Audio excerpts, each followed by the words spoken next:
Welcome to Mlc Tv News Hour, reaching you live from the city of Lokoja, the Confluence State of Nigeria. I am Janet Gia Balagbubu. First, the headlines.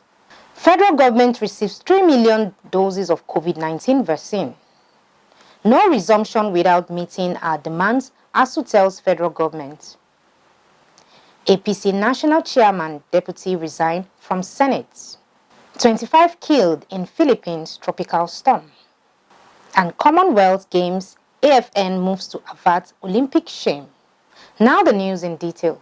The President, Muhammadu Buhari, on Monday afternoon in Abuja, expressed Nigeria's gratitude to a former United Nations Secretary General, Ban Ki-moon, for his commitment to the progress and socio-economic development of the country. Buhari, in a phone conversation, reiterated his long-standing respect and admiration for the two-time United scribe and thanked him for initiating the call. According to a statement signed on Monday by the Senior Special Assistant to the President on Media and Publicity, Garba Shehu, Ban Ki-moon commended the President for his handling of security and related challenges facing the country. He expressed appreciation for the support of two prominent citizens of Nigeria, Professor Ibrahim Gambari, President's Chief of Staff and one-time United Nations Under Secretary General, and Amina Mohammed, the current Deputy Secretary General, saying that they are among the best he had ever worked with. The federal government has received 3,002,400 doses of the Johnson & Johnson vaccine donated by the government of Italy. The Executive Director of the National Primary Health Care Development Agency, Faisal Shuaib, while acknowledging receipt of the donated vaccine doses in Abuja on Monday, applauded the Italian government for the donation. He said, "We took delivery of 3,002,400 doses of the Johnson & Johnson brand of the COVID-19 vaccines, a generous donation from the government of Italy." The Executive Secretary, Kogi State Agency for the Control of AIDS, Dr. Yunusa Shaidu, has said efforts are on to scale up the fight and control of HIV in the state if the HIV Trust Fund 3 is assessed by the state governments. Yunusa made the disclosure at the flag-off of the Nutritional Support Program for children living and affected by HIV/AIDS in the state, organized by Dual Care and HIV Prevention Initiative, which was held in Lokoja on Monday.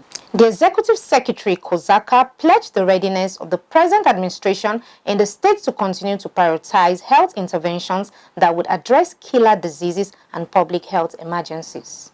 He applauded Dual Care Foundation initiative for its forward thinking in mobilizing the private sector support for persons infected and affected by HIV/AIDS, pointing out that her efforts were making the desired impact. He tasked citizens and other NGOs to work in partnership with the state government in the fight against HIV/AIDS as well as in the provision of support, describing the efforts of Dual Care Initiative and Prevention as worthy of emulation. The Joint Admissions and Matriculation Board has released the results of the 2022 mock Unified Tertiary Matriculation Examination conducted on April 9. This as the main UTME examinations will commence on Friday, May 6, 2022. The board made this known in its weekly bulletin of the Office of the Registrar on Monday in Abuja. The Registrar of the board, Professor Ishak Oloyede, after the exercise, had expressed satisfaction over the conduct of the exercise nationwide. Oloyede said that the 175,000 candidates who wrote the mock examination were limited to only one session, which started between 8 a.m. to 10 a.m. He also assured that the board and all the computer-based test centers were ready for the conduct of the 2022 main examination coming up from May 6 to May 16. A total of 1.8 million candidates registered for this year's main UTME. The Academic Staff Union of Universities, Abuja Zone, says there will be no resumption in public universities until the renegotiated 2009 agreement is signed, implemented, and the University Transparency and Accountability Solution deployed. The ASUU Zonal Coordinator, Dr. Salau Lawal, made this known during a press conference at the University of Abuja in Gwagwalada. According to him, members are ready to return their duty posts as soon as their demands are met by the federal government. He said, "You would recall that the Academic Staff Union of Universities declared a 4-week rolling strike at the University of Lagos National Executive Council meeting held on February 14. ASUU Benin Zone also on Monday pleaded with Nigerians to join the union in rescuing what is described as dying university system. The union zonal coordinator, Professor Fred Esume, in a press briefing at the ASUU Secretariat, University of Benin, Edo State, said the union called on well-meaning Nigerians to rise up and join it in repositioning the nation's universities to a globally competitive level that would be able to produce the manpower required to jumpstart the re-emergence of a country driven by technology. Also on Monday in Ibadan, ASUU fled the Minister of State for Education, Emeka Nwajuweba, over what it described as a reckless comment that the union is mean and wicked for shutting down universities. ASUU chairman in the University of Ibadan, Professor Ayo Akinwole, in a statement said lecturers in Nigeria had sacrificed their labor, sweat and health only for parasites in government to come and destroy common heritage and collective patrimony. Akinwole said the Minister of State for Education represents one of the deceptive and insincere characters of the Buhari administration. The ASUU boss, who challenged the minister to make public his salaries and allowances, also asked him to tell Nigerians how much he is being owed by government since he became minister. Akinwole said lecturers have been considerate of the plight of the students and the society, and this is why it has taken the union members show understanding with government, owing her members 12 years of earned academic allowances and 13 years on old salary, when the likes of ministers and cabinet members in the government enjoy periodic review of allowances and salaries. Now on politics. An aspirant seeking the presidential ticket of the People's Democratic Party, Cosmos Ndukwe in Abuja, said he would take Nigeria and hand it back to the people if elected president in the 2023 election. He said it was high time the country considered having a president from the southeast. Ndukwe, who was at the Wadata Plaza Secretariat of the PDP to obtain his expression of interest and nomination forms, argued that Nigerian security challenges were 98% political and only 2% reality. Ndukwe argued that the insecurity in the country could be solved through thorough intelligence gathering. Also at the PDP National Secretariat was an Ebonyi State governorship aspirant, Obinna Ogba, who returned filled copies of his expression of interest and nominations forms. According to him, the defection of Governor Dave Umahi has done nothing to the party, as members don't even know he has left. Meanwhile, an aspirant seeking a seat at the House of Representatives, Ikom Boki Federal Constituency, Cross River State, Abong, Bezong, appealed to his state's PDP chapter for a credible primary election. He said he employs the party, the PDP, to change the pattern of the primary election in their different states. Let them go into proper detailing and surveying to know that an aspirant is granted before the ticket is given to such an aspirant. Because in Cross River today, it is no more like it was before, that PDP was everywhere. The national chairman of the All Progressives Congress, Abdullahi Adamu, has formally resigned from the Senate. Also, his deputy senator, Abubakar Kyari, representing Borno North, resigned from the upper chamber. Adamu and Kyari tendered their resignation in separate letters read by Senate President Ahmad Lawan on the floor on Tuesday. They said their action became necessary following their emergence as national chairman and deputy national chairman North of the APC respectively. We go on a short break. We'll be right back. Every country has its peculiar system of government. In Nigeria, we practice democracy, and this is applicable in some countries across the globe, including the United States of America. What is democracy? It is the government of the people, by the people, and for the people. In the political arena, we are ready to x-ray how we play politics in Nigeria and other countries, the challenge of power shift syndrome, how it has impacted or affected the people. How can we make it better for all? Join Fatima Yacob on Mlc TV Online every Saturday by 9 p.m. to discuss and to examine all about the politics and the power that be. Mr. President, I was once there as an opposition senator. There was never a time that we called the president at that time, who was a PDP president, an insult, because this is our institution.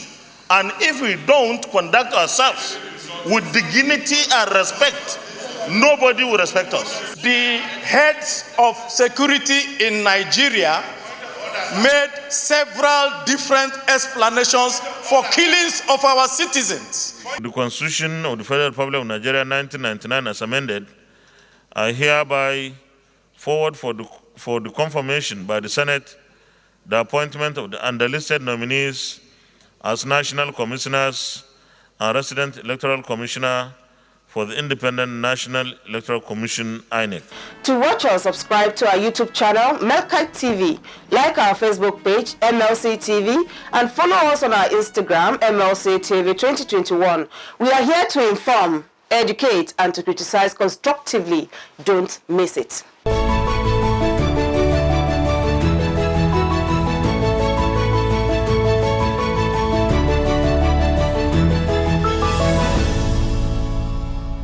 Welcome back. Now on crime.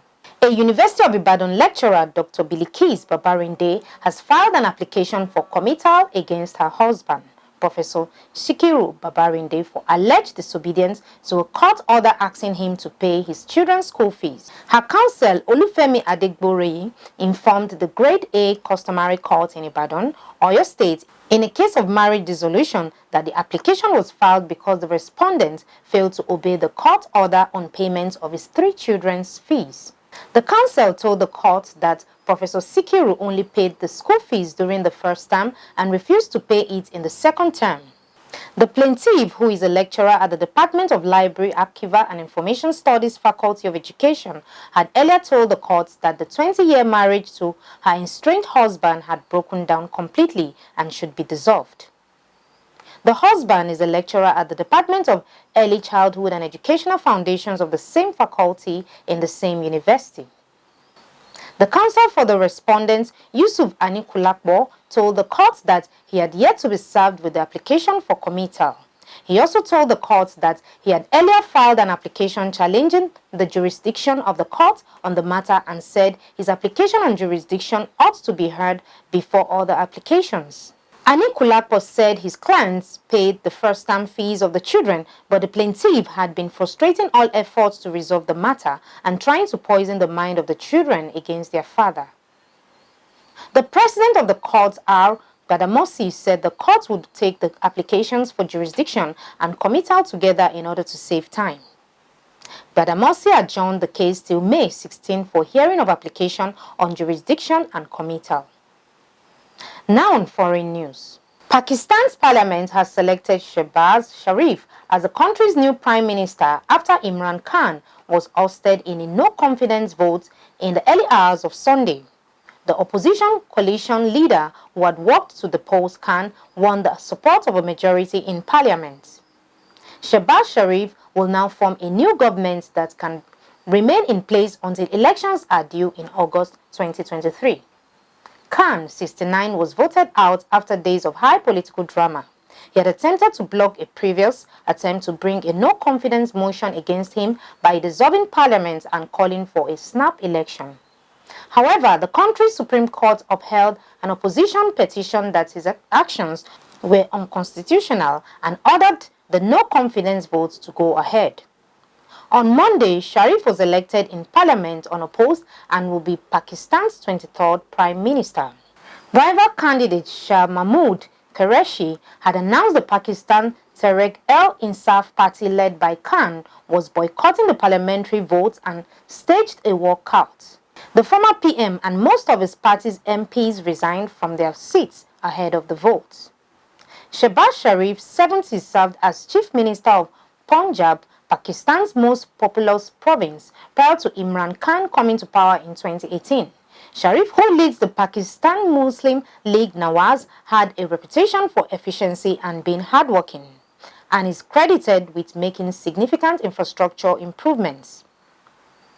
Shehbaz Sharif submitted his candidacy for the top post on Sunday before winning 174 votes in parliament the following day, 2 more than a simple majority of lawmakers. In a speech after the vote, Sharif accused Imran Khan's outgoing government of mismanaging the economy and said putting it back on track would be a huge challenge for his new government. At least 25 people have died so far in landslides and floods in Philippines after tropical storm Maggie swept the nation. On Tuesday, rescue crews were still battling to retrieve people stranded on the eastern and southern coast. Maggie, known locally as Agaton, hit the archipelago on Sunday with winds of up to 65 kilometers per hour. It was the first such storm of the year. The Philippines typically sees an average of 20 each year. More than 13,000 people fled to higher ground shelters as the storm lashed the east coast. Heavy rain and winds knocked out power supply, flooded homes and floods, and caused mudslides in villages. One of the worst affected areas was the province of Leyte, where 22 bodies had been retrieved after being buried under a landslide, local authorities in Bebe City said on Monday. The National Disaster Agency also confirmed that at least 3 people had died in the Davao region in the south. The storm's conditions were due to ease Tuesday. It comes about 4 months after Super Typhoon Rai devastated many of the nation's southeast islands in December, killing at least 375 people and affected about 500,000 people. It was the worst storm to hit the Philippines that year, and experts said it had grown stronger for quicker than anticipated. Scientists say human-caused climate change has led to a greater intensity and power in tropical storms. The Philippines has experienced some of its most deadly storms since 2006. It's been ranked as one of the nation's most vulnerable to climate disasters due to its geography. Now on sports.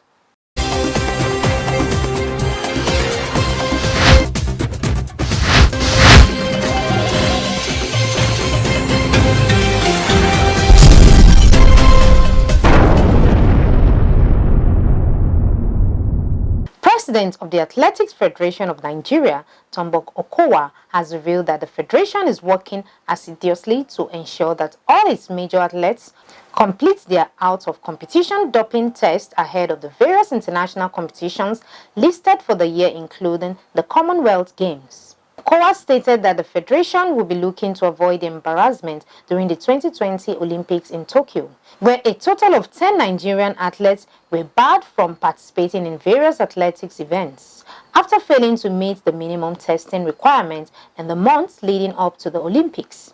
According to Rule 15 of the Athletics Integrity Unit, athletes are to carry out at least 3 no-notice out-of-competition tests, urine and blood, conducted no less than 3 weeks apart in the 10 months leading up to a major event. With the Commonwealth Games and several other competitions just around the corner, Okowa revealed that they were working to ensure that all athletes completed the testing to avoid having them disqualified at the championships.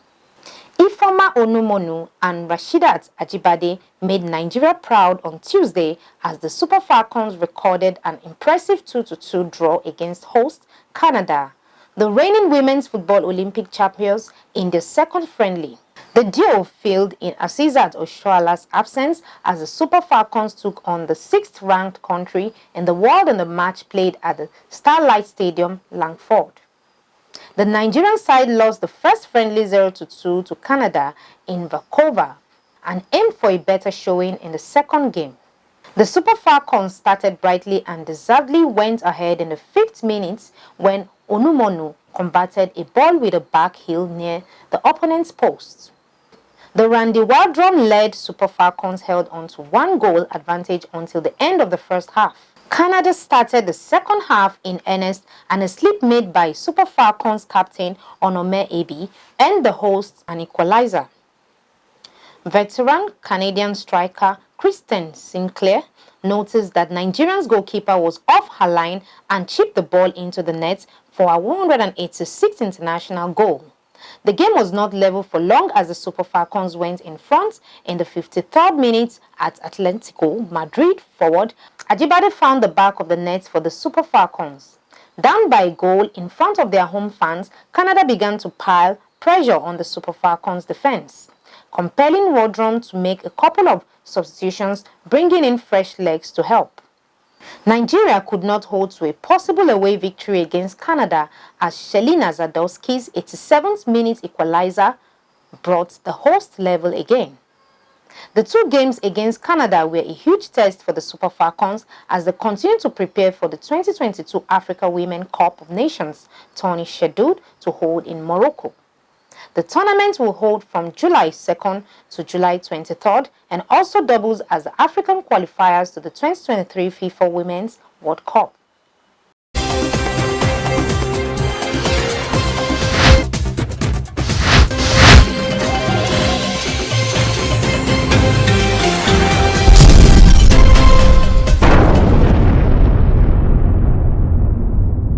Over to Matthias Ayodeji Peters for the entertainment news.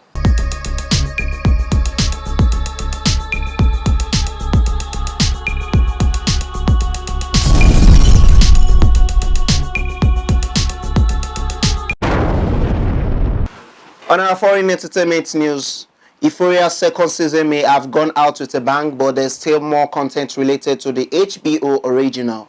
The show's composer, Labyrinth, has announced that the score for the second season of Euphoria will be released as an official album, and that lead cast Zendaya, August Cloud, and Dominic Fike will be featured. This one is so much more than a score album to me, the British artist wrote on Instagram last week.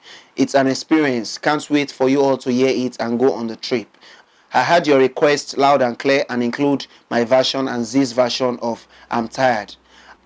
I have Angus doing vocals on a song. You are getting Skeletons and all the others you wanted. I want to thank all of you for making this music come alive much more than I could ever imagine. You make the work I put into creating even more worth the love and the grind. This is a big part of how I make music now, all because of you. Labyrinth has been making music for Euphoria since season 1, composing an original score that elevated the series to a cinematic experience it famously aspired to. In addition to the widely genre-crossing soundtrack of classic hits the show employs. One of the composed titles was Still Don't Know My Name, which went on to become viral on TikTok. This season saw Zendaya make an admirable return to music as the singer-actress helped write Little Star or Elliot's Song, which was a beautiful standalone song performed in the season finale and saw through chart. The project will have 22 songs and will be released later this month. On entertainment news from Africa, it appears a new season of comedy web series Papa Benji is still in the works, with show creator Basketmouth hinting on a possible return to screens. The comedian recently shared an Instagram post of a teaser featuring late music veteran Sound Sultan from the show's first season with the caption "Season 3 is coming." The comedy show's second season ruled the screen for the most part of July 2021 and wrapped up after 14 seasons. Based on satirical subject matters, the comedy is set in the pepper soup joint of Papa Benji, Bethel Njoku, aka Senator. The series also starred Basketmouth, Buchi, Jemima Osunde, amongst other comic stars.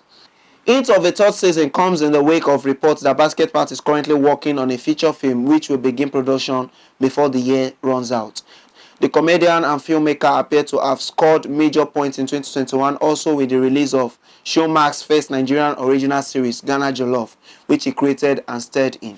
And that is all on entertainment news today. My name is Matthias Ayodeji Peters, reporting for Mlc TV. Back to our caster for more stories.